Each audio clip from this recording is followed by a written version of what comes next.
हरे कृष्ण कृष्ण चैतन्य प्रभु हरे राम राम राम श्रीवासादि हरे कृष्ण हरिदास ठाकुर की हरे हरे राम राम राम हरे हरे कृष्ण कृष्ण कृष्ण हरे राम राम राम हरे कृष्ण कृष्ण कृष्ण हरे राम राम कृष्ण राम कृष्ण कृष्ण हरे राम राम राम हरे हरे कृष्ण कृष्ण कृष्ण हरे राम राम राम हरे हरे कृष्ण कृष्ण कृष्ण हरे राम राम राम हरे हरे कृष्ण कृष्ण कृष्ण हरे राम राम राम हरे हरे कृष्ण कृष्ण कृष्ण कृष्ण कृष्ण हरे राम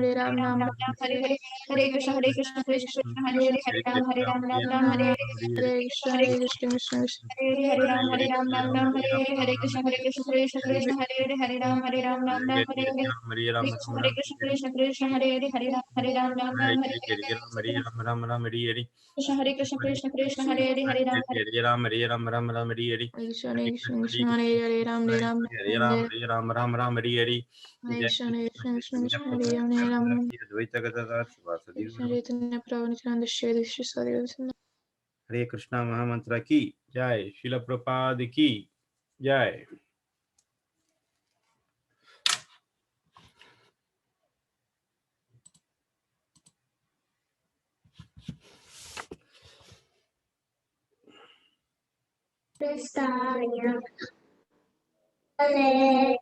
श्रीमते भक्ति वेदांत स्वामी नामिने नमः ओम विष्णुपदाय कृष्ण कृष्ण पृष्ठाय भूतले श्रीमते भक्ति वेदांत स्वामिन् इति नामिने नमस्ते सरस्वती देवे गौरवाणी प्रचारिणे निर्विशेष शून्यवादी पाशतारिणे नमस्ते नमस्ते सरस्वती देवे गौरवाणी प्रचारिणे निर्विशेष शून्यवादी पाश्चात्य देशतारिणे जय कृष्ण चैतन्य प्रभु नित्यानंद श्री अद्वैत गदाधर शिवासादि गौर भक्तवृंद जय श्री कृष्ण चैतन्य चैतन्य प्रभु प्रभु नित्यानंद नित्यानंद श्री श्री अद्वैत अद्वैत गदाधर शिवासादि शिवासादि गौर भक्तवृंद Hare Krishna, Hare Krishna, Krishna Krishna, Hare Hare, Hare Rama, Hare Rama, Rama Rama, Hare Hare.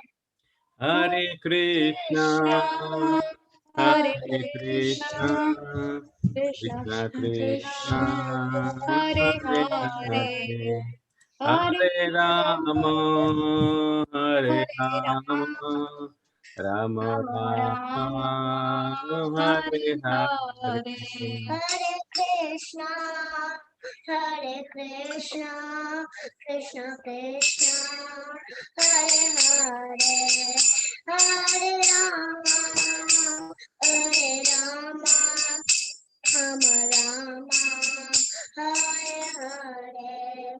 Hare Krishna Krishna Krishna Krishna Krishna, Hare Hare Hare Hare, Hare Rama, Hare Rama, Rama Rama, Hare Hare. Hare Krishna, Hare Krishna, Krishna Krishna, Hare Hare, Hare Rama, Hare Rama, Rama Rama, Hare Hare.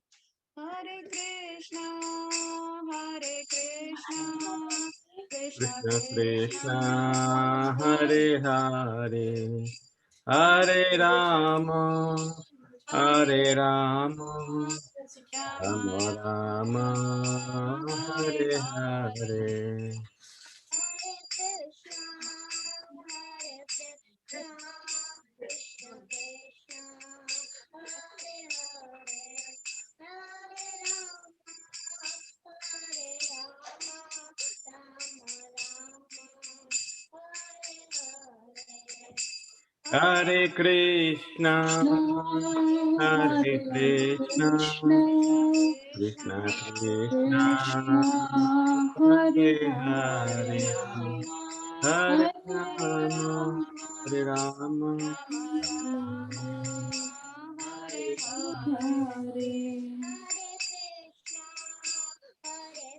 Krishna. Krishna Krishna, Hare Hare, Hare Rama, Hare Rama, Rama Rama, Hare Hare.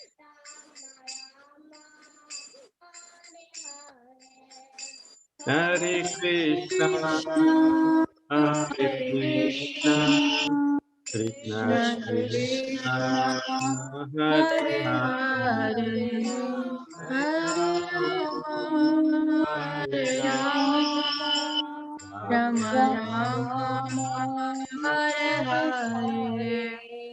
Hare Krishna, Hare Krishna, Krishna Krishna, Hare Hare, Hare Rama, Hare Rama, Rama Rama, Hare Hare. Hare Hare Krishna, Krishna, Hare Hare Krishna, Krishna, Krishna Krishna Krishna, Krishna, Hare Hare Hare, Hare, Hare Hare Rama, Rama, Hare Hare Rama, Rama, Rama Rama Rama, Rama, Hare Hare. Hare Krishna, Krishna Krishna, Hare Hare, Hare Rama, Hare Rama, Rama Rama, Hare Hare. Hare Krishna, Hare Krishna, Krishna Krishna Krishna, Krishna, Hare Hare Hare, Hare Rama, Rama, Hare Rama, Rama Rama Rama, Rama, Hare Hare Hare. Hare.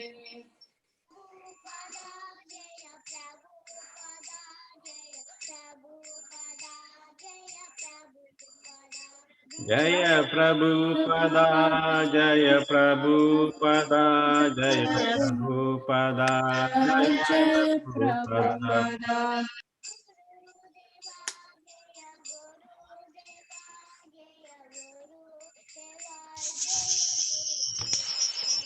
Jaya Guru Deva, Jaya Guru Deva, Jaya Guru Deva, Jaya Guru Deva.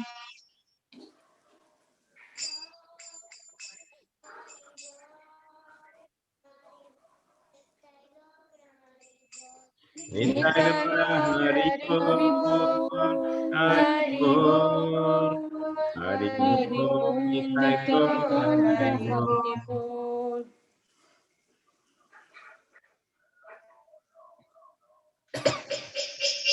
Hari Bol, Hari Bol, Hari Bol, Hari Bol.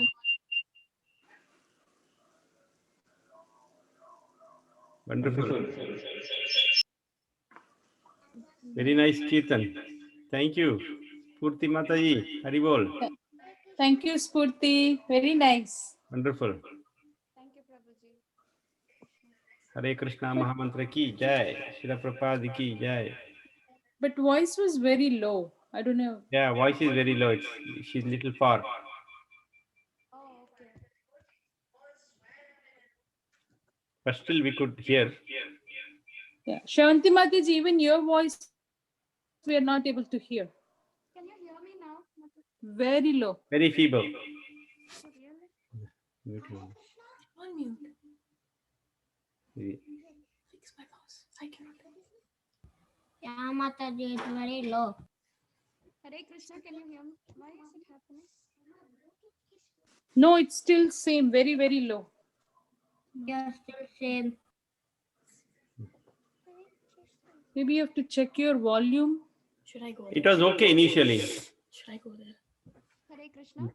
I Krishna promise. I'm just going to get help from mommy. I Still you're low. can check my history after. I won't delete anything.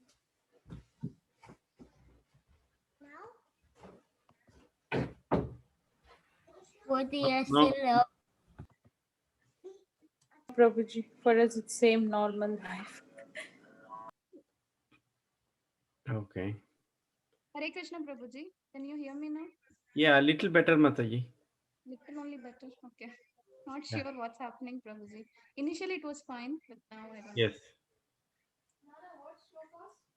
So that's okay. So let's quickly recap at least what we learned last week.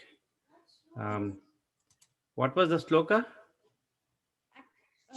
We did 29, 30, Nana, it was 35. 31 to 35, I think. yeah, Yeah. 31, 32, 33, 34, 35. Yes, Prabhuji. Right.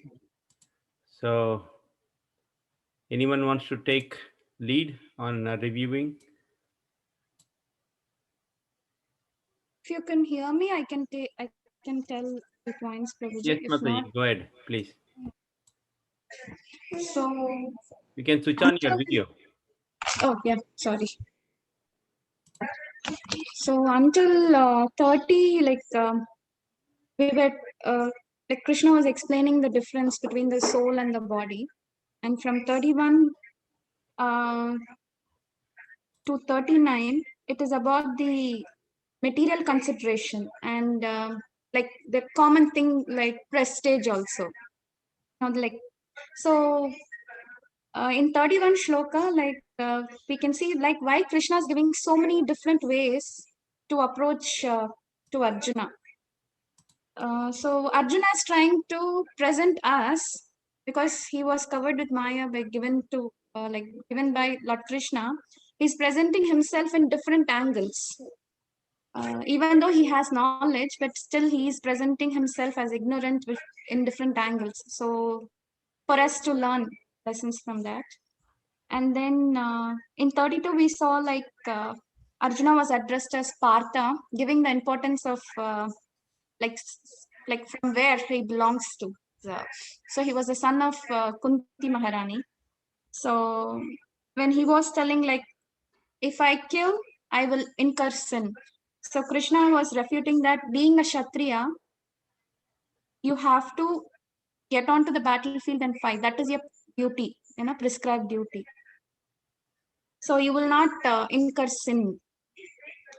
And 33, we saw if I fight, I will incur sin. And if I don't fight, Krishna would answer Arjuna like, if you fight, you will not incur sin. And similarly, if you I'm sorry, I'm confusing. If you don't perform your prescribed duty, you will incur sin. And if you fight, you will go to the heavenly planets. So both is like the victory. So without fighting, he would incur sin. It's not like with fighting, killing the people, his kinsmen, he will not incur sin. So then we saw like in 34. I think we did only 2 shlokas, 31 and 32. We did till 35, Mataji. Oh, 35. Yeah, but he didn't explain completely, but we read until 35.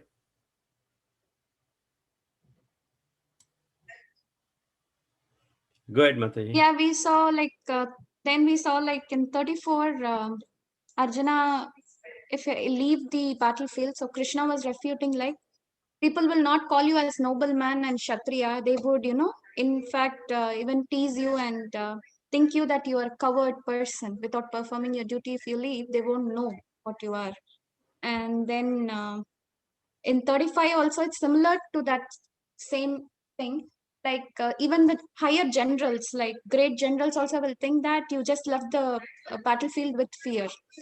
And then we saw there are two paths of elevation, the pravruti and the nivruti. And so nivruti is like we do sacrifices and we get elevated to higher planetary system. And we saw even Kriya Advaita. Yes, Prabhuji was explaining about Kriya Advaita and Dravya Advaita things. So Kriya Advaita is like the activities which we do for the pleasure of the Lord. And Kriya means activity and Advaita means the oneness with that. And it is important because this will benefit the individual who's performing it. And he gave an example of Pandavas. If they win the battle, they would establish dharma in the throne, society. So that way it is a. Then even if the Kshatriyas take up the devotional service, in fact, then the people under their ruling also will start following the same thing, and the family and family first, and then the society also will follow them.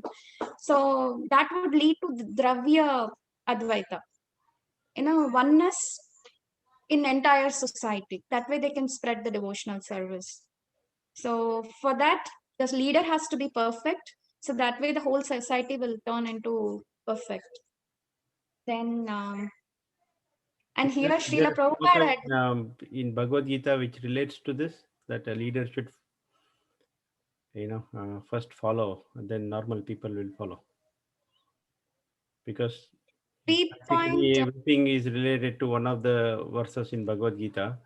So, is it 3 point? Can you recite that if you know, Mataji?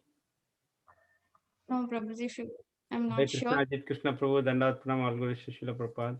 Hare Krishna Prabhu, Mataji, Dandavat Pranam, Guru Dandavat Hare Pranam, Krishna Sadguru. Prabhuji, Dandavad Pranam, Salgurish to Srila Prabhupada. We were just going through the recap of what we learned from you Okay. last week. Okay, Prabhu. Go ahead, Shravanti Mataji.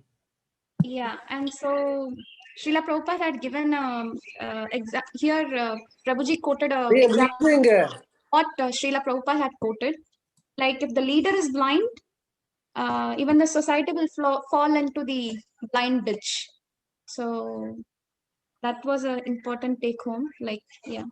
And we were discussing about different varnas and their duties, different duties. What is for Brahmana and what is for Kshatriya. And yes, bro. That's it. Yadyad achariti shrestha tattat eve rojana. Which number, Prabhuji? I think it is in 3rd chapter. I don't remember the verse number. Yes.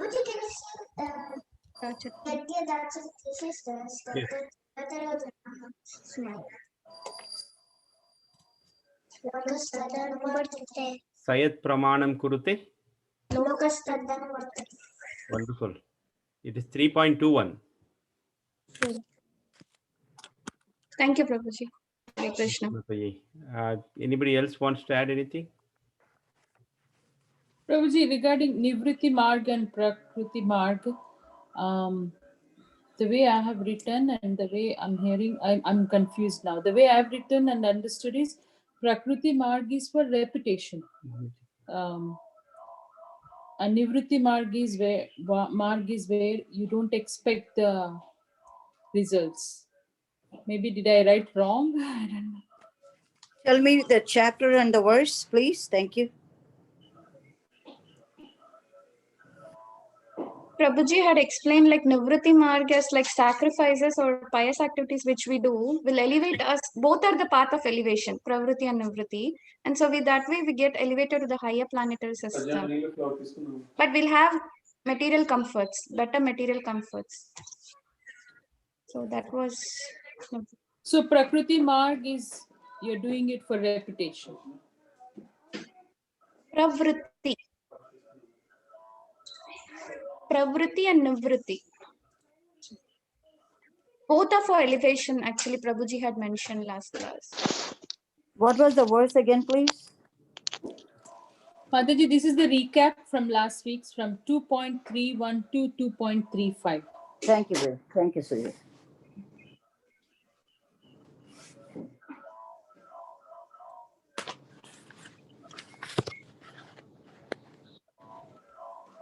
So Pravritti Marg, basically that Pravritti Marg is when you perform activities for elevation in material comforts. I mean, it is it's like activities for fruitive results, and Vritti is not for fruitive results, but for the pleasure of the Lord. So it's more of devotional service. Thank you, Prabhu. Welcome, Mataji.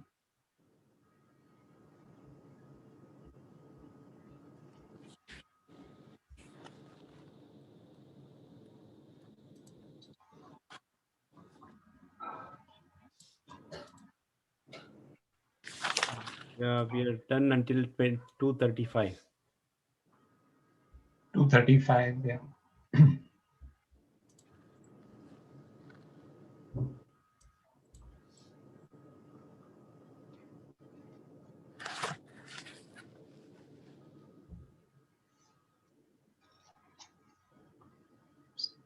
Prabhuji, did we really read 33, 34, 35? Maybe I'm missing. I in think my- we went up till 33. Yeah, that's what I was wondering. I don't know if we actually read and even talked about 34 and 35. We just, Prabhuji just gave the introduction of the verse when he was discussing, when he was telling. That's it. So that one I wrote it down. See, but Yes. in depth we didn't get in. Oh, okay. So probably I think it will be better from 33, 34 onwards. Prabhu. Is it? 34 onwards, because we read through 33. Yes.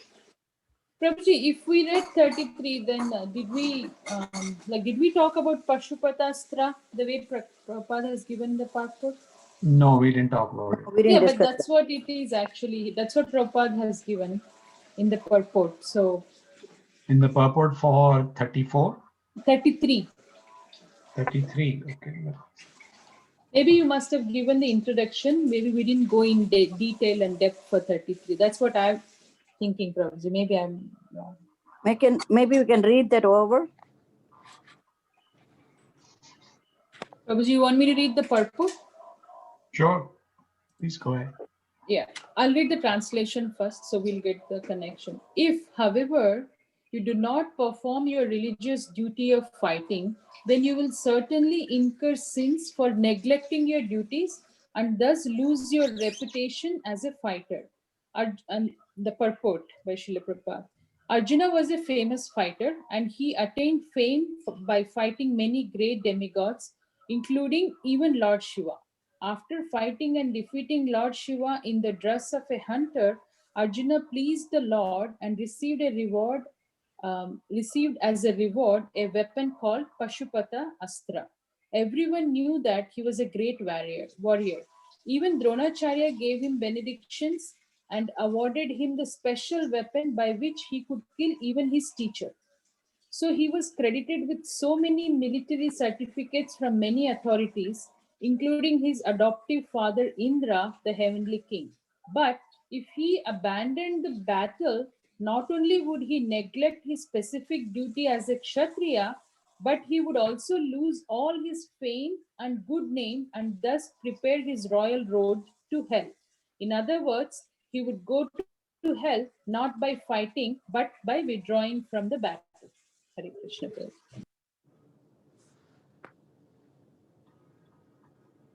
Thank you, Mataji. So we had discussed that verses 31 through actually 38 talk about, well, Krishna is giving Arjun various reasons why he should fight. And in 31, 32, and 33, Krishna is basically giving Arjun these reasons based on duty, religious duty. And so, as Prabhupada says in this purport, that Arjun was a famous fighter. He had fought with so many demigods and he had acquired fame. And and he's referred to with various names based on the activities that he had performed as a famous fighter. So Krishna is reminding him about all of those accomplishments and saying that, you know, you should fight. You will not incur sin by fighting. In fact, if you don't fight, you will incur sin. So that's kind of the common theme in verses 31, 2, and 3.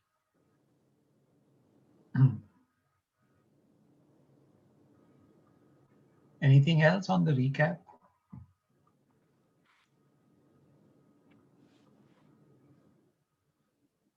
I think Lord says you will incur sins. No matter what you do, it's better to do your duty. Yes, if you do everything for Krishna, Yeah. then you're saved from the sins.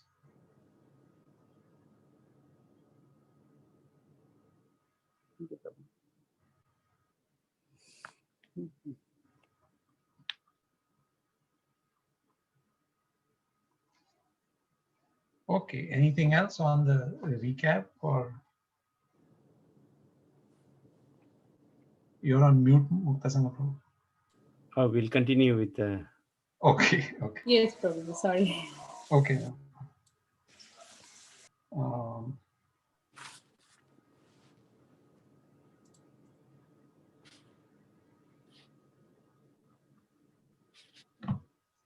yeah, just start with the invocation prayer and then we can continue.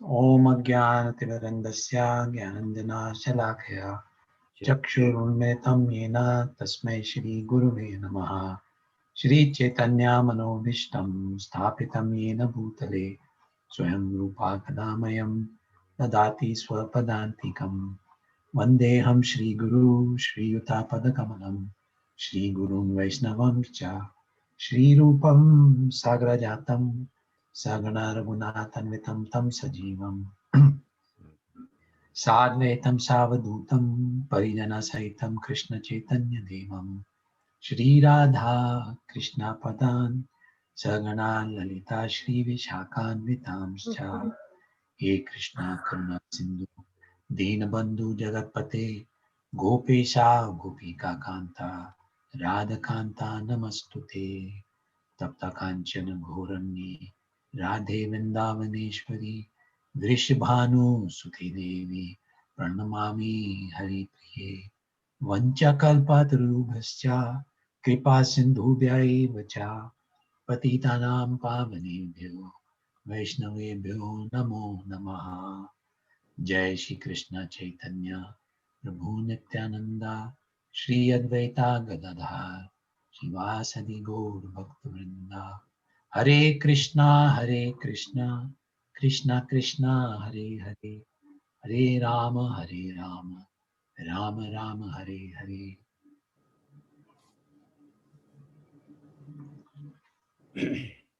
So we'll read from text 34 onwards then. Any volunteers? Kids. Okay, Ji, I'll read text 34.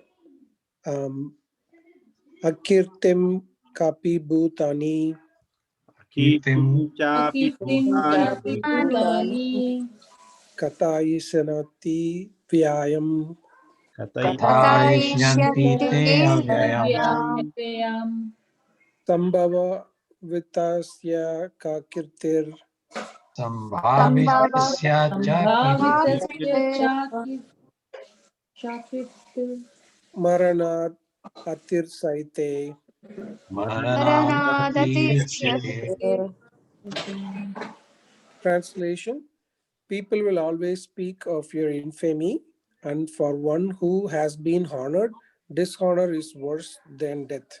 Purport: both as friend and philosopher to Arjuna, Lord Krishna now gives his final judgment regarding Arjuna's refusal to fight. The Lord says, Arjuna, if you leave the battle, people will call you a coward even before your actual fight. And if you think that people may call you bad names, but that you will save your life by fleeing the battlefield, then my advice is that you would do better to die in the battle. For a respectable man like you, ill fame is worse than death. So you should not flee for fear of your life. Better to die in the battle. That will save you from the ill fame of misusing my friendship and from losing your prestige in society. So the final judgment of the Lord was for Arjuna to die in the battle and not withdraw. Hare Krishna. Thank you, Tyagi. Hare Krishna. Text 35. Surat Prabhu.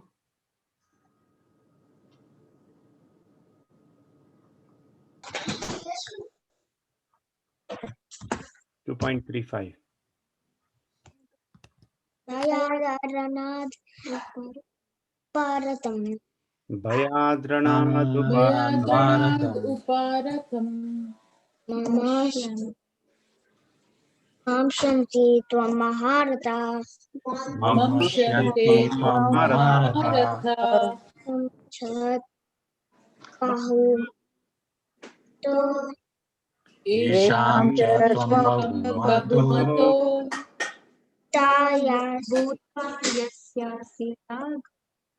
Yasyasi Lagavam. Bhutva Yasyasi Lagavam. Great generals who have highly estimated your name and fame will think that you have left the battlefield out of fear only, and thus they will consider you insignificant. Thank you, Prabhu. Hare Krishna. Hare Krishna. Brinda.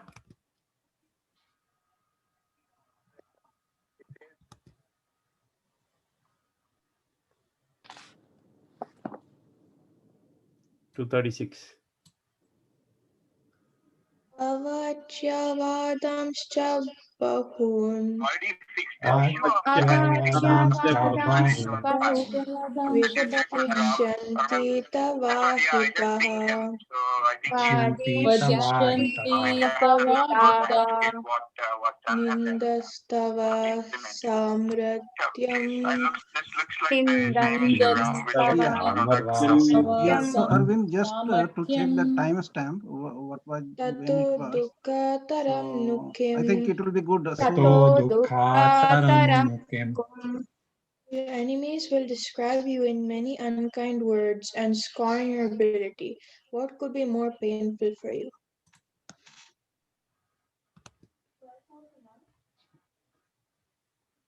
.37. Rachna Mataji. Yes, Prabhuji. 37, right? Yes. 37. Rajna.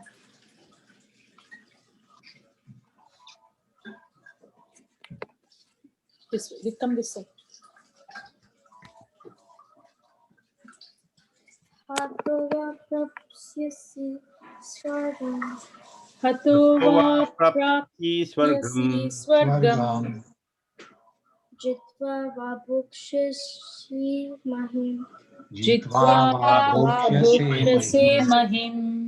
Tasmat Uttishta Kankeya. Tasmad uttishta Kaunteya. Yuttadaya Kritanischicha. Yuddhaya Nishchayaha. O son of Kunti, either you will be killed on the battlefield and attain the heavenly planets, or you will conquer and enjoy the earthly kingdom. Therefore, get up with determination and fight. Hare Krishna. And last, let's read 38, please.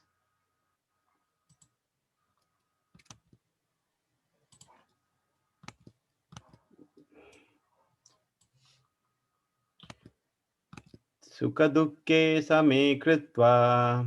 Sukadukke same Kritva. Labha labho jaya jayo. Labha jaya jaya. Tato yudhaya yujyasva.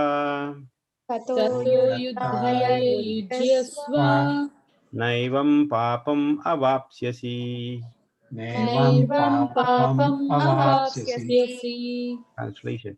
Do thou fight for the sake of fighting, without considering happiness or distress, loss or gain, victory or defeat, and by so doing, you shall never incur sin.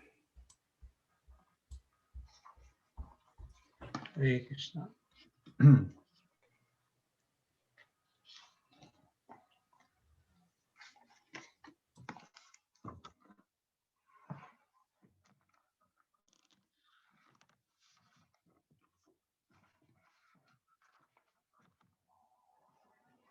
So 34 onwards, 34 to 38.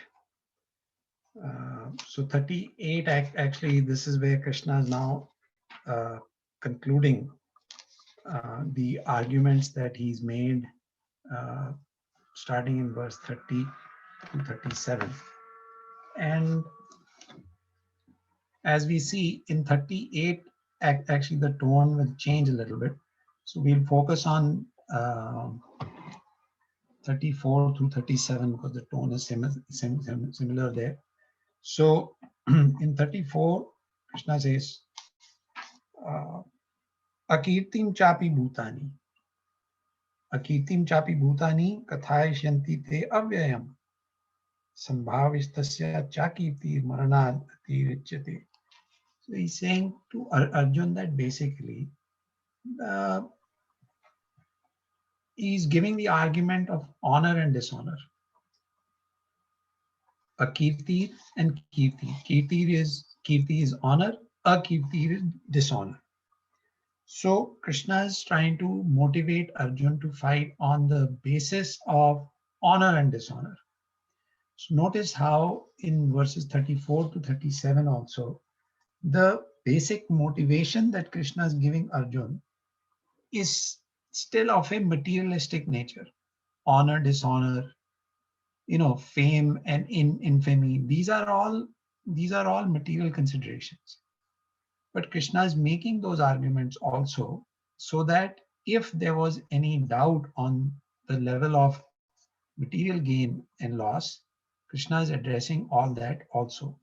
And then in 38, he changes his tone and he comes more to duty and devotional service. But we want to highlight this fact that Krishna is also giving all these materialistic considerations also. Like we've discussed in the past, people's motivations are different and everybody's level of understanding is not always at the highest, which is the devotional service platform. So in order to inspire them as well to perform their duty, Krishna is giving these considerations like kirti and akirti, honor and dishonor. So in 34,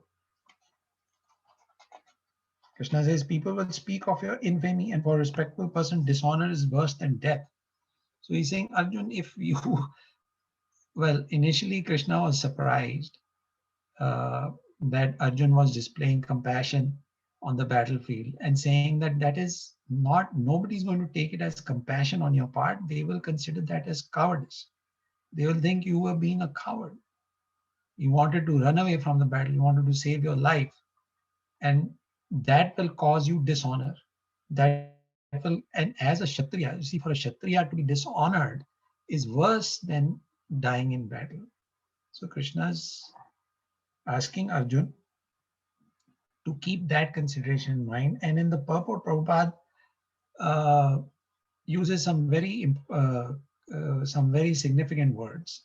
He says, both as friend and philosopher to Arjun. Both as friend and philosopher to Arjun. So, in other words, Krishna, of course, he's Arjun's friend. Arjun is in Sakaras.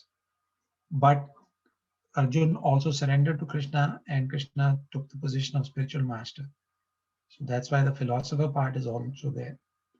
And what is Krishna doing here? Is he praising Arjun or is he admonishing him? In these verses, Krishna is actually admonishing Arjun. He's not praising him. He brings in praise very subtly by reminding Arjun of his connections, calls him Pratha, calls him Mahabahu. And as Prabhupada mentioned in the earlier verse, Arjun had defeated many demigods and gotten benedictions from them. He had defeated Lord Shiva and gotten the Pashupat Astra from him. So Krishna is reminding him about all of those.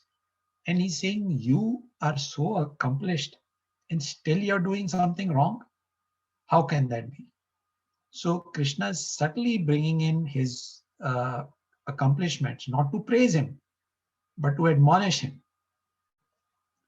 That is another technique used in the field of motivation. Like we discussed right in the beginning, that making a connection with who you are, with which family you belong to, or which sampradaya you belong to, or whose disciple you are, those are all connections that when one makes those connections, it makes you realize, oh, I have to live up to a higher standard and I cannot let that standard down. So that is the basic theme that Krishna's used to inspire Arjun. And we are continuing to see that in each of these verses, even though the overall motivation reason or motivating reason changes at times from materialistic to devotional and then from devotional to materialistic. So right now we are in the materialistic part. The Krishna is reminding Arjun of fame and infamy. And then he says, for a spectral man like you, ill fame is worse than death, because that's just how Kshatriyas were. If you remember in the Mahabharata, there was an incident where Jayadratha, he was running away, and when the Pandavas caught him, they didn't kill him. They just cut his half his mustache off and a little bit of his hair off, meaning that we showed mercy upon you and we let you live, and that was considered worse than being killed. So the fame and infamy is a very important consideration for a Kshatriya. So that's the argument being used here. And then in 35, Krishna continues to move on the same theme by saying, the great generals who have highly esteemed your name and fame will think that you have left the battlefield out of fear, and thus they will consider you insignificant. So again, this is kind of a verdict where Krishna is reminding Arjun that you are being compassionate towards your cousins, but Duryodhan and Karan and all of them, they will not appreciate your compassion.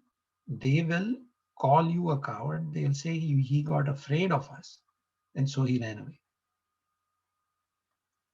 Then in 36,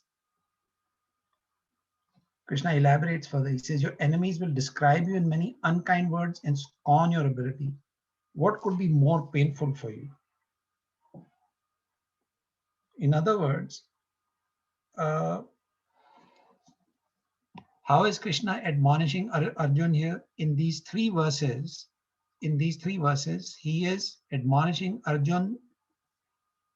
Arjun's so-called compassion, saying, Arjun, your compassion will not be appreciated. Everybody is going to say there was no compassion. You were afraid, you ran away. So Krishna had already defeated the argument that Arjun made about sinful reactions coming upon him if he were to fight and kill people.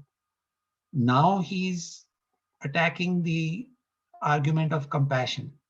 Arjun is saying, what use is it to live in this world and win this kingdom if those who I could enjoy it with will no longer be there? So Krishna is saying again, you are viewing everything on the basis of your bodily relationships with people, and duty is nowhere in the picture. So Krishna is using that theme to admonish him. And then, so in 36, he says about your enemies describe you in unkind words. And then 37, he says, oh son of Kunti. Again, he starts by reminding him, he calls him Kaunteya. again he's reminding him of his lineage. He says, "Oh, son of Kunti, either you will be killed on the battle." See, sometimes we forget to make this connection. Each word is actually very carefully chosen. Why is Krishna not saying, "Oh Arjun"? He's saying, "Oh son of Kunti." He's calling him Kaunteya. So every word is carefully chosen by Krishna for a reason. He says, "Oh son of Kunti, either you will be killed on the battlefield and attain the heavenly planets, or you will conquer and enjoy the earthly kingdom." So here the argument being made is Arjun was thinking that I will incur sin if I kill them and go to hell. Krishna is saying, no. If you fight and if you are killed on the battlefield, you are a Kshatriya who has performed his duty and heavenly planets will await you. And if you win and you stay alive and they die, then you will enjoy this earthly kingdom. You will enjoy this earthly kingdom. Notice how Krishna is inspiring Arjun that if you win, you will enjoy this earthly kingdom. That is a material consideration. Although what was the purpose of Krishna actually to try and establish the Pandavas on the throne? We had discussed. Mataji, you were saying, sir, you're on mute. To establish dharma. Yes, to establish dharma, and we had discussed that Dravya Advaita and Karma Advaita. That is the whole concept. So like here, Krishna is not saying as much. He's not saying those things, but that's what is there in his mind. What he's saying is only on a very materialistic or simple platform. He's saying that you will attain the heavenly kingdoms or you will enjoy this earthly planet. So either way, you will be in a very good position. So in this manner, actually, Krishna is defeating each and every argument that Arjun gave. Krishna's, you see, he says, whether you win or you lose, there's no loss for you. If you lose, you die, you go to heaven, so you enjoy. If you win, you become the king of this planet, so you enjoy. So either way, there is enjoyment. But remember, heavenly planets are also part of the material world. So Krishna is giving Arjun the motivation from a enjoying in this material world perspective also.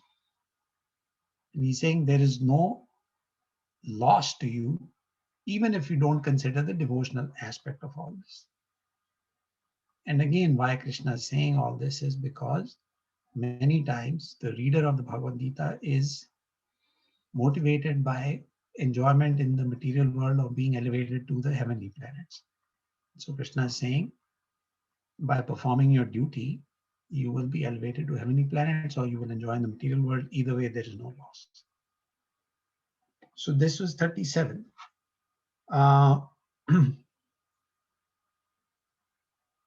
But these are the identification here is with the material body.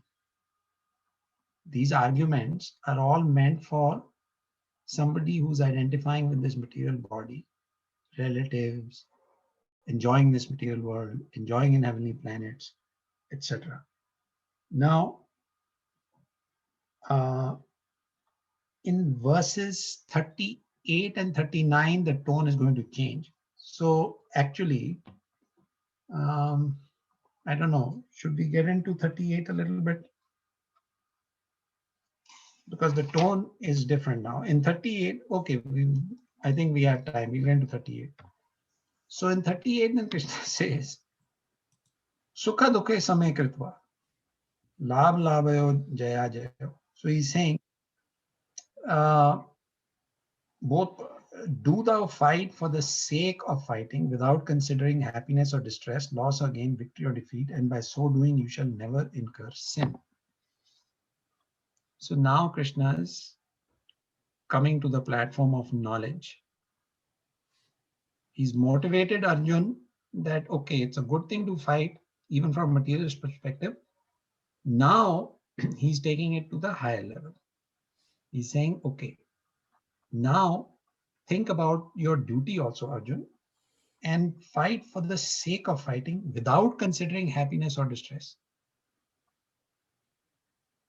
Look at the interesting argument. First, Krishna says you will be happy. If you win, you will be happy if you lose. And now he's saying, don't think about happiness and distress.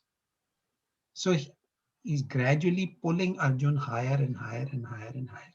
In other words, Krishna is pulling the reader, us common people, he's pulling us higher and higher by step by step, taking us through this whole thought process, which could go on in our mind about whether we should perform this duty or not, He's taking us step by step higher towards the point where we realize that the main source of happiness is performing action to please the Lord. We can make all kinds of plans for our own materialistic gain and materialistic happiness, but what we desire and what we plan, does that always turn out to be true? What we desire or what we plan to do, does that always pan out that way? Doesn't. Man proposes, but it's the super soul within the heart who actually disposes. So based on our karma. So that's why Krishna is now telling Arjun to focus on performing the right karma. That will actually give you happiness and satisfaction. So he says, without considering happiness or distress, loss or gain, victory or defeat, and by so doing, you shall never incur sin. This is exactly the same. You shall never incur sin. Naivam papam avapsyasi. Naivam papam avapsyasi. Avapsyasi. Na evam, like it says, never in this way will you incur sin. And this is what Krishna says in the end of chapter 18 also. Sarva dhaman parityaja mamekam sharanam vraja aham tam sarva papebhyo mokshishami ma shuddha. Sarva papebhyo mokshishami. I'll free you from all sins. And here also he's saying, naevam papam avapsyasi. There's no question of any sinful reaction if you perform your duty, if you perform actions as duty towards me. In fact, some days ago in this class, we were talking and Mukta Sangha Prabhu gave a very good example of how complicated karma can be. And he gave the example of that little mouse and cat in the temple. And so should the person stop the cat from eating the mouse or not? It's complicated. So along those lines, see, so many actions that we perform, sometimes it's not clear whether the action is right or wrong. For example, let's say you're driving your car. So many, it is possible many living entities could be getting crushed under the wheel of the car. So consciously or unconsciously, killing is taking place. But if the action is being performed for the pleasure of the Lord, that's the only safe way to be free from karma, from sinful reaction. If the action is performed to please the Supreme Lord, that's the only way, sure short way, to be free of sinful reaction. And that is what Krishna is emphasizing here to Arjun. He's saying, forget about happiness, distress, victory, gain. You think about what is the right duty to perform. Now, and if you do that, you will never incur sinful reaction. So he says, here Prabhupada says, he who acts for his own sense gratification, either in goodness or in passion, is subject to the reaction, good or bad. Good reaction is also binding, bad reaction is also binding. Also in the Bhagavad Gita, there's a verse on goodness, Tatra Sattvam Nirmalatvad Prakashakam Anamayam Sukh Sangena Badnati Gyan Sangena Chanaga. Where Krishna says that even the mode of goodness is binding. Jnana Sangena Chanaga. Tatra Sattvam Nirmalatvad Prakashakam Anamayam Sukha Sangena Badnati. That the happiness that you derive from this mode of goodness, that is binding. Sukh Sangena Badnati. And the knowledge that you derive from it, Jnana Sangena Chanaga, that is also binding. And that's why Krishna says, rise above even the mode of goodness, come to the transcendental platform where everything that you're doing is for the pleasure of the Lord. So there is no question of anything binding you. There's no question of any reaction. Like the other day, the question was raised about why should we change our Varna? If we are Kshatriya, why are we trying to become Brahmin? Shravanti Mataji, you had asked the question. Mukta Sangha Prabhu had described very nicely how the goal is not to become Brahmin, but actually to become Vaishnava. That's exactly the point, that we are rising even above the mode of goodness, because each of the modes is binding in its way. You get bound, even goodness binds you. And so one performs those actions with expectation of a certain good result. So anyway, Krishna is saying to Arjuna here that therefore just act for the sake of performing your duty. So here Krishna has now gradually elevated Arjuna to the point of performing his duty. So the next set of verses is now going to be of a different tone. So we will start that next time. But any questions or anything so far, let's quickly discuss those. Anybody has comments or questions?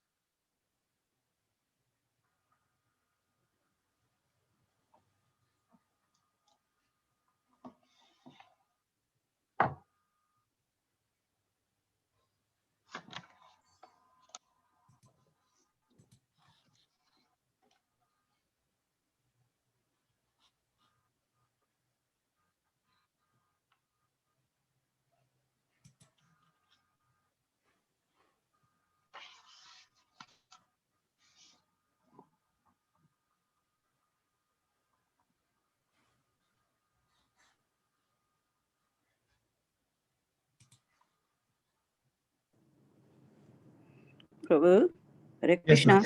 Hare Krishna, Madhuri. I think, you know what, Krishna is really, even though Arjuna is his friend, he is painstakingly giving him, all this advice from the beginning. He's doing this, he's giving him one side.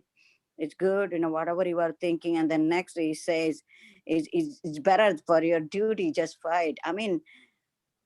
I think he's going a long way for him to convince him to fight. Isn't it? It should be a natural thing for a Kshatriya king to fight. Why is he taking such a long time to realize that? Why is Arjun taking such a long time? Because of the extreme situation where he's required to fight against his family members. So there's the attachment to family members which is coming in the way. If it had not been family members, then Arjun would not have had any hesitation. But as long as Krishna is there, he knows that he is not going to do anything bad. It's already Krishna has decided this is going to be like this. This is the way it's going to end. So if we had that kind of faith or trust in Krishna, wouldn't you just say, okay, because you are saying even in the first instant, he would say, all right, I'm ready to fight.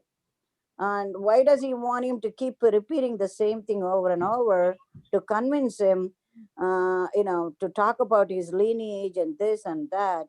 I don't think for him, it shouldn't be taking this long for Arjuna to realize that whatever Krishna is thinking, that is the right thing for him to do. Arjun in his original self would have acted the way you are describing, Mataji. But right now, Krishna has covered his intelligence and he's making him act like an ordinary person so that Arjun can ask all these questions, so that he can present this dilemma, because we ordinary people will be faced with this kind of a dilemma. So he's doing it for our benefit. So what we are supposed to think is, suppose a robber is coming and fighting. Do we have the same situation? Would you fight with the robber because he's trying to grab your purse? Would you fight with the robber or just run away from him? It's the same situation. We can assume the similar situation. Well, if it's a robber, I think you would fight with him. But let's say if the robber were a family member of yours, then what would you do? Then you would be a little confused. To take him to jail, or just let him go, or something like that, I guess. Right.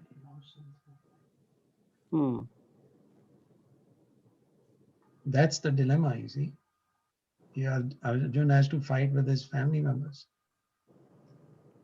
And in the robber example, it's only taking the person to jail, which is bad enough. But here, Arjun is required to kill them. Very extreme situation. Yeah, I guess if we possess a gun, probably in some certain circumstances, to kill him or not to kill him. Yeah. If you want a handgun, and if somebody is trying to, take your possessions, and would you use the gun at that time? You have it in your handbag, any other devices, or would you let him go? I think it will be very hard if it is your own, somebody that you knew, you didn't expect them to be robber, and then he comes in and robs you or something, then you will understand why, I guess. Right. Yeah, it's difficult sometimes to realize why. Now what you are saying is true, that he's covered. He's not a real. He's not in the sattvic mood, so he's all covered. So he doesn't know. He's acting like an ordinary human being. Right. Yeah. Right. So that an ordinary person reading Bhagavad Gita can identify with it. They'll say, yes, this is how I would feel. This is how I would feel.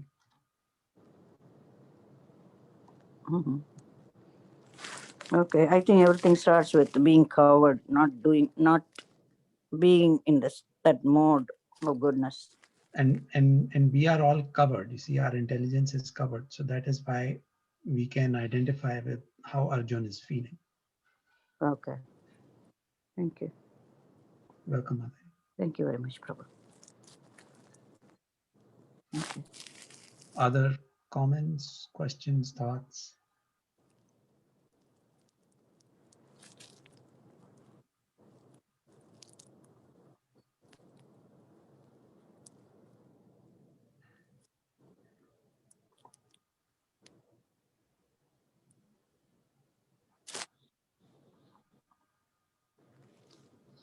The whole Bhagavad Gita, actually, this is just a comment, Prabhu. The whole Bhagavad Gita, Krishna was there personally for Arjuna to guide him throughout. Right. So now at this era where we are in, so we have to have such a strong faith in Bhagavad Gita and take those instructions as Krishna instructing us very personally in every day-to-day life. Unless until we get that kind of faith in Bhagavad Gita, then we can't have personal association of Krishna, and we will not be able to follow his instruction. For Arjuna, it was very easy. Krishna was there, right there. But for us, it's extremely difficult, and most of the time it becomes very impractical that when we are going through tough situations that we don't even think about Krishna. We try our intelligence. We use all our intelligence and our external paraphernalia to resolve the issues, but we don't take guidance of Bhagavad Gita. That is the pathetic situation. Yeah. Very good point. Even though Bhagavad Gita has answers to every situation, but we don't understand the answers, and that is why it becomes difficult.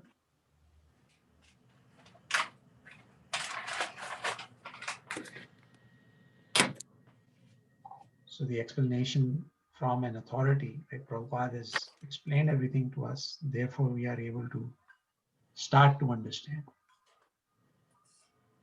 But without the benefit of Prabhupada's explanations and those of other followers of Prabhupada, we would not have this kind of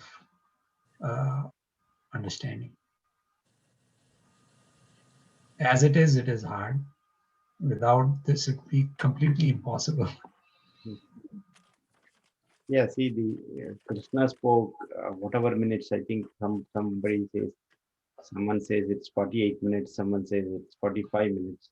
So be it whatever, 45, 48 or 100 minutes, Krishna spoke such a great knowledge to Arjuna, and for the past 5,000 years, we have been struggling to understand the depth of the knowledge. Still we haven't. So it's so amazing. In that 1 hour, he spoke the whole thing. Yeah. Hare Krishna, Prabhuji. Hare Krishna, Mahatma Seva Prabhu, welcome back. Pranam. Thank you. Prabhuji, just to extend what Mukta Sangha Prabhu said, like whatever time Krishna spoke, and you mentioned very nicely that those words were like very chosen and inaccurate. So they were pretty accurate. So there were no mistakes or anything made. So it's really wonderful that someone like Krishna can come in and say all these things within that short span of time and with all these things. So has to be like you have to build more faith around how these things about God, and it has to be the supreme personality of God. And Yeah, only he can present so much depth in such a short period of time, right? And you have to be urgent to understand it so fast also. Like Muktasana Prabhu said, for the last 5,000 years, you're struggling to understand.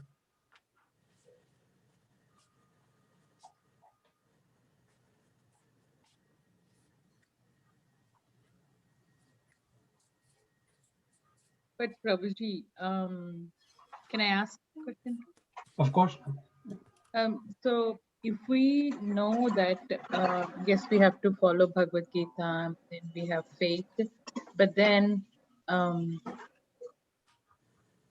for beginners, like even like me, now we know, but then let's say I'm going through a situation, then how will I know what part of the Bhagavad Gita or which one will suit in our situation? So the 3 resources that are always available to us, and it is highly recommended to consult these resources, is Guru, Sadhu, and Shastra. So the Shastra is there in front of you, Bhagavad Gita is there in front of you. And if there is difficulty in interpreting or understanding, then it is very important to discuss with Guru or Sadhu. And that way you can get the right understanding for what should be done in a particular situation. The point is that all the knowledge is there. Knowledge has been provided to us. Srimad Bhagavatam, Chaitanya Charitamrita, Bhagavad Gita. The knowledge is all there. So continuous association with devotees, discussion with devotees, discussing a situation, what to do in the situation, all of those are helpful ways to try and understand what is right for us in a particular set of circumstances. Right. Thank you, Prabhuji. We did discuss this, I think 1 class or 2 classes before. 3 things: Guru, Sadhaka, and Shastra. Guru, Sadhu, and Shastra. Sadhu and Shastra. Yeah. See, the interesting thing, and I just mentioned about Chaitanya Charitamrita also. The interesting thing that happens is that when we are educated, and everybody here on this call is educated, when you're educated, sometimes our reliance on our education and our intelligence comes in the way of faith. Like Muktasanga Prabhu said, that sometimes when there is a situation, we try to use our intelligence to solve it, to solve the problem, and not depend so much on the Shastra or Guru and Sadhu. And there is actually a very nice example of this type of mindset in Chaitanya Charitamrita. That's why I brought it up. Do you want to hear about this little episode? So, I don't know, some of you may have heard about this. Have you heard about this pastime between Chaitanya Mahaprabhu and Keshav Kashmiri? Yes, bro. So, has everybody heard, or maybe then we can repeat quickly if everybody has heard? Prabhuji, you can mention, Prabhuji, because I don't know the incident I'm thinking, is it same as or not, but in this context, it's better we hear, Prabhuji. Okay, so basically Mahaprabhu was, this is from Adi Leela, so this is from his childhood pastimes. And childhood, this is from a chapter that deals with his childhood and youth, but this particular incident was more from the childhood part of it. He was very young and he used to, but he was a scholar in Sanskrit. Mahaprabhu at that time, he was referred to as Nimai. And he used to teach students Sanskrit and grammar. And grammar, in learning Sanskrit, grammar is considered a beginning step to understanding Shastra, because once you understand grammar, then you can understand Shastra nicely. So in those days, the plan was that students used to spend 12 years studying just the 12 different branches of Sanskrit grammar. So Mahaprabhu was actually at that time, even though he was only 11, 12 years old, he was considered expert in grammar. So he used to teach his students, and he was sitting on the bank of the Ganga and with the students. And Keshav Kashmiri was a renowned poet at that time, and he was also called Digvijay. Digvijay meaning that he had won, he had defeated people in all directions, east, west, north, south, everywhere. He was the undefeated champion of Shastra and poetry. So anyway, he came to where Nimai was sitting with his students, and so they very respectfully received him, and they said, "Oh, we are sitting by the bank of the Ganga, so can you please recite some verses in glorification of Mother Ganga?" So Keshav Kashmiri over there, in the span of 1 hour, he compiled 100 verses in glorification of Mother Ganga, and he recited them very nicely. So Mahaprabhu heard that, and he said, "Wow, this is wonderful." So then Mahaprabhu said, "I have a small request. If you don't get, please don't get annoyed with me." And Digvijay said, "Yes, what is it?" So Digvijay said, "You're a balak, a little boy." So Mahaprabhu said, "Well, can you please describe some of the faults and some of the qualities of any one of the 100 verses that you recited?" So Keshav Kashmiri was very surprised. He had the benediction from Mother Saraswati, goddess of learning. He was very surprised. He said, "All my verses are perfect. None of them have any faults." So the Mahaprabhu said, "Okay, maybe then one verse I heard, maybe I'll repeat one of the verses that you recited and ask you about the faults." And so Digvijay said, "Okay." And so Mahaprabhu recited this one particular verse, which was in the glorification of Mother Ganga. So first of all, Digvijay was very surprised. He said, "How do you remember this verse? Because I recited 100 verses and I was reciting them continuously. You were just sitting and listening. How do you remember this perfectly?" So Mahaprabhu said, "Just like you have been given the benediction by Mother Saraswati to be able to compile verses so perfectly, so quickly, I have got this little benediction of being a Shrutidar. When I hear things once, I can remember." So he was very humble. He didn't say, "I'm the Supreme Personality of Godhead." He just said, "I have this benediction." So anyway, so Digvijay said, "Okay." what are the faults that you found in this verse? And so over the course of about 25, 30 verses, Mahaprabhu actually described faults in that particular verse. So, and just for the benefit of, since we don't have the verse in front of us, but there were elements of grammar such as repetition, which is sometimes an ornament and sometimes a fault. Then there is analogies, and then there are meanings, and then there's redundancies. So there were like 5 different aspects that Mahaprabhu touched upon, and he explained to Keshav Kashmiri how that particular verse had each of those 5 faults. There was redundancy, there was anyway, all these elements were there, and Mahaprabhu described it to Digvijay, and Digvijay was totally surprised. He said, first of all, this little Balak Nimai, he 100% remembered this verse. In second, he's dissecting it and giving me the faults. And he's also telling me what were some of the good points, my poetic good points. Anyway, so Digvijay was dumbfounded. He couldn't say anything. And he was thinking in his heart that Mother Saraswati must be angry with me, that she has made me, that she has caused me to be defeated by this little boy. So then Mahaprabhu said, okay, why don't you go to your home and let's meet here again in the morning tomorrow, because I'd like to hear more verses from you. So when Digvijay went home, he prayed to Mother Saraswati, and she came to him in a dream, and she said, this Nimai is none other than the Supreme Lord. So the next day, Digvijay came to Mahaprabhu and he surrendered to him, and he said, I am your humble servant.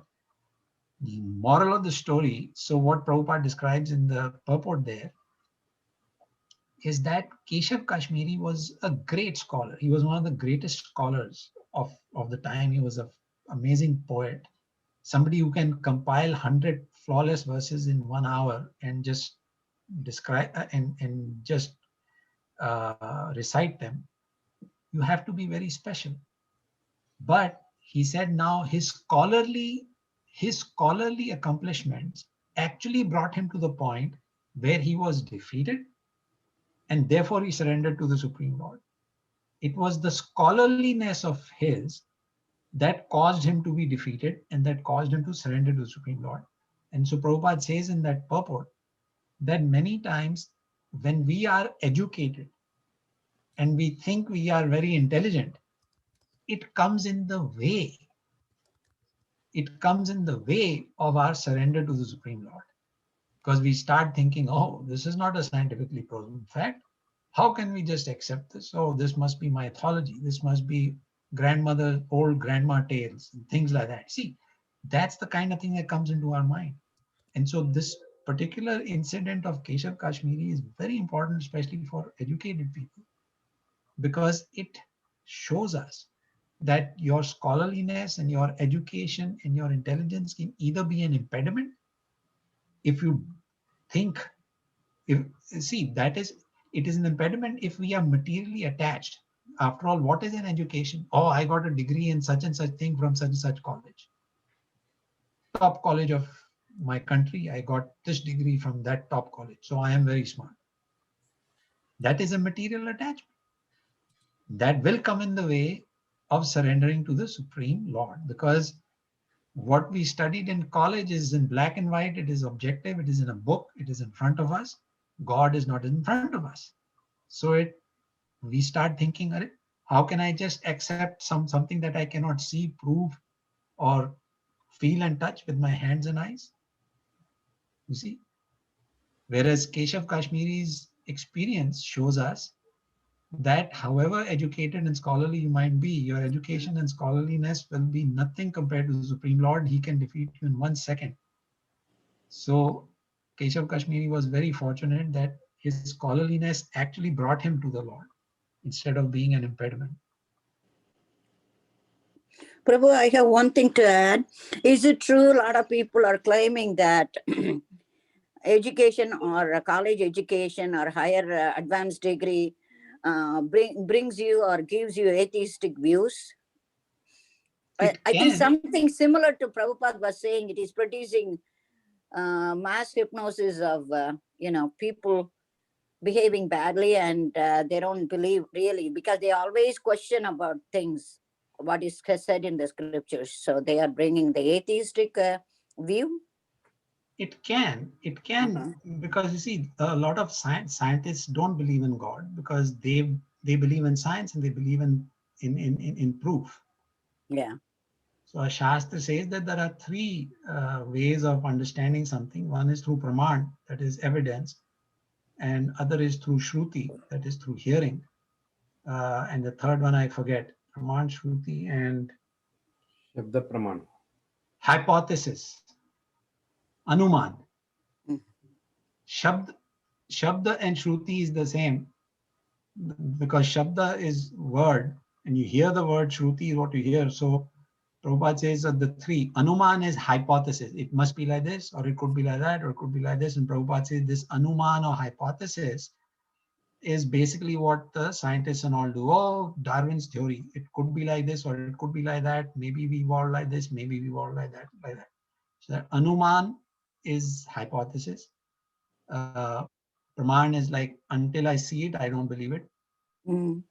And then Shruti or Shabda is heard. And so Prabhupada says hearing is the most important.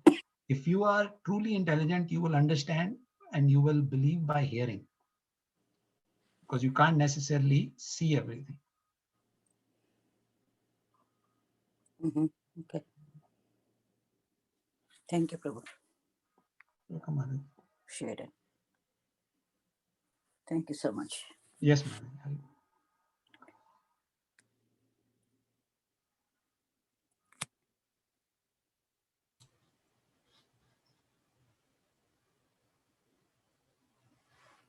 So that Keshav Kashmiri thing. Yes, so you were saying, right? That is Bhavani Bhartu.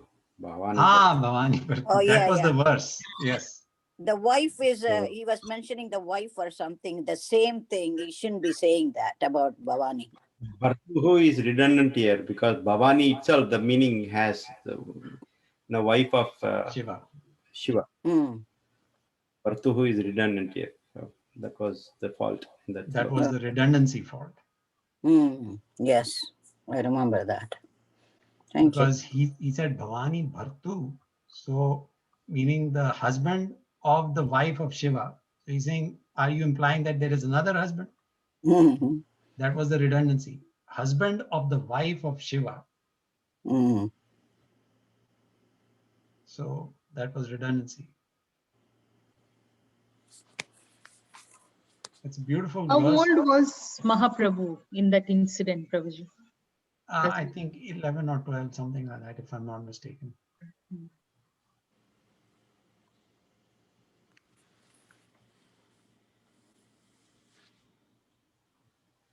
Thank you, Prabhu.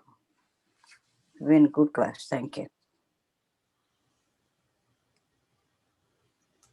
So today's verses were kind of, we were wrapping up sort of that one set of arguments. Mm-hmm. Next time when we do the other verses, 38, 39 onwards, it'll be more on devotional service. Okay. Thank you. Thank you, Prabhu. You're welcome. Anand. Other thoughts, questions?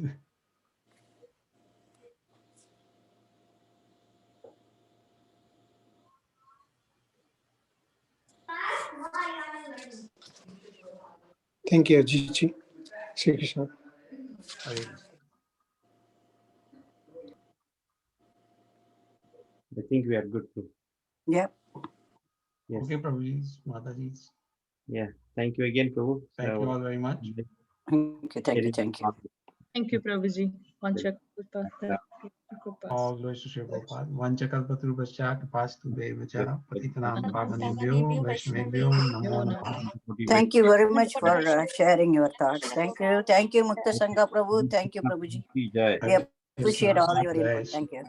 Sri Prabhupada ki jai. Jai. Thank you, Prabhuji. Thank you, Prabhuji. Hare Krishna. Hare Krishna. Hare Krishna.